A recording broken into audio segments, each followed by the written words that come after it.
What's up, bitches? It's Nails here, and I'm here to fuck shit up. No, just kidding. I'm not here to fuck shit up. I have a tomato. Sorry. Okay. In other news, The Institute by Stephen King is a 2019 650-page thriller novel with horror elements. Like an idiot, I made a perfect review video and accidentally deleted it. So here we go again. Now, this I wouldn't call essential King, but I would call it prime King. Stephen King being the king, being my favorite, but not the Crimson King, but I am the Crimson King. But this is one of his better horror novels, but not his absolute best. It's not quite in his top 10, but it's definitely in his top 20. I guess that depends on the reader, but my authority as a literary critic is much more superior than all the so-called Stephen King fans, because I'm the best Stephen King. Anyway, but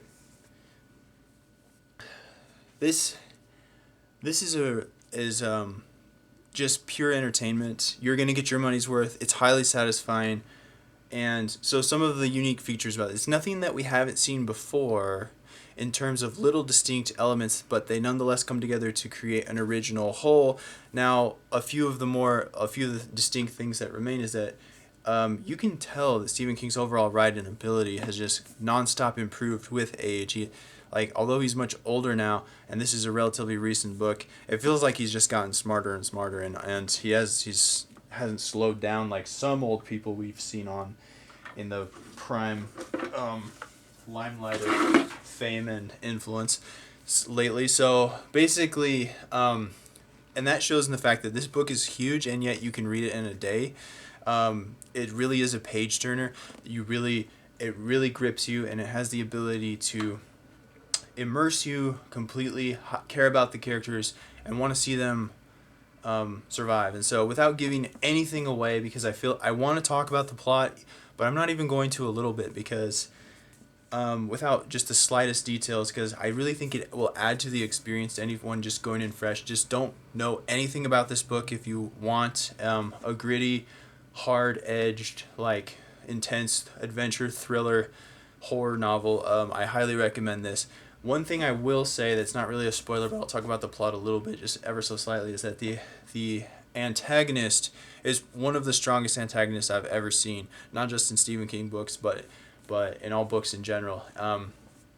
The antagonists that come together to make the Institute are just so familiar to anyone who's ever been in an abuse type situation, gone through any sort of abuse or oppression from any individual or institution or public school in the past.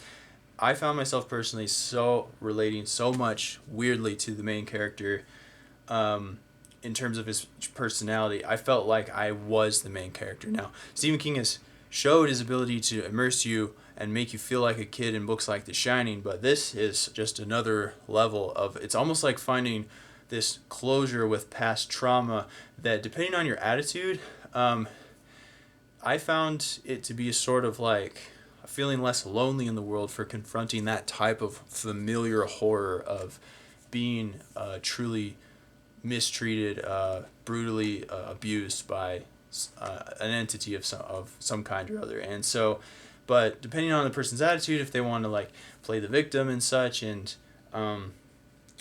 look at themselves as this eternal victim, and see all oppression in the future not as a chance to go stronger, but as a reason to complain and allow themselves to be further broken down, they might get heavily turned off by this book and offended by it. But me, on the other hand, having long ago chosen in my life the mentality of what doesn't kill you makes you stronger, looking at the bright side, it's kind of an adventure. It's just has a real, it's like getting gut punched, and it's not really truly enjoyable the first time you read, but you'll remember more hard-hitting, intense stories like this, that some parts are really going to make you cringe with just this inner pain and visceral memories of similar things you've been through, as we all have in our lives. Odds are, unless you have a really cushy, easy past life, which good for you. But basically, that is the sort of thing that makes Stephen King always been my favorite author, more of like just a gut punch or a punch in the face that, you know, you're not going to appreciate at the time, but you'll be able to tell a lot of stories about in the future. And so, in terms of being a fiction to my application, that relating to a novel is that it's more memorable in hindsight the more time goes on.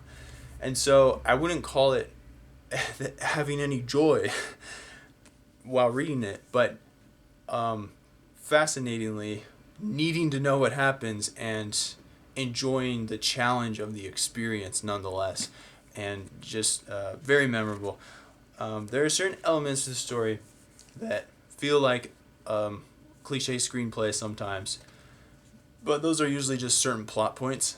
The overall details, 100% believable as usual.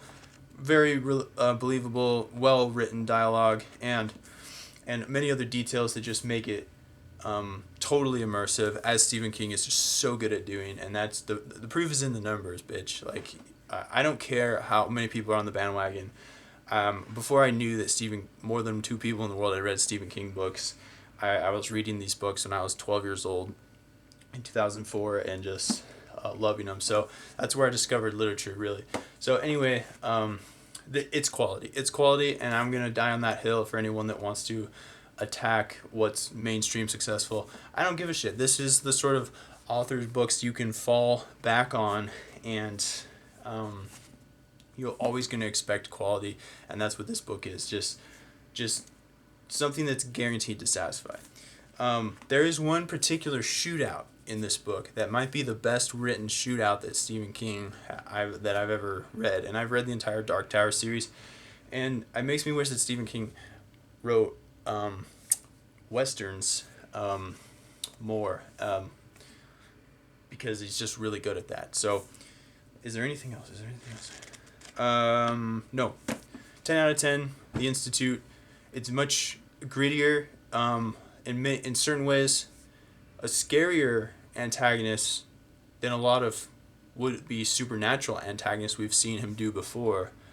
That is a little bit too relatable and familiar, especially to certain things that governments are doing right now in the world. And so this book will fill you with hate, and it's just so viscerally immersive, and I really, really congratulate and thank the book for that. It's just a very effective, immersive novel with an event. And there's also a sort of adventure, like almost like Mark Twain feel to it at the same time.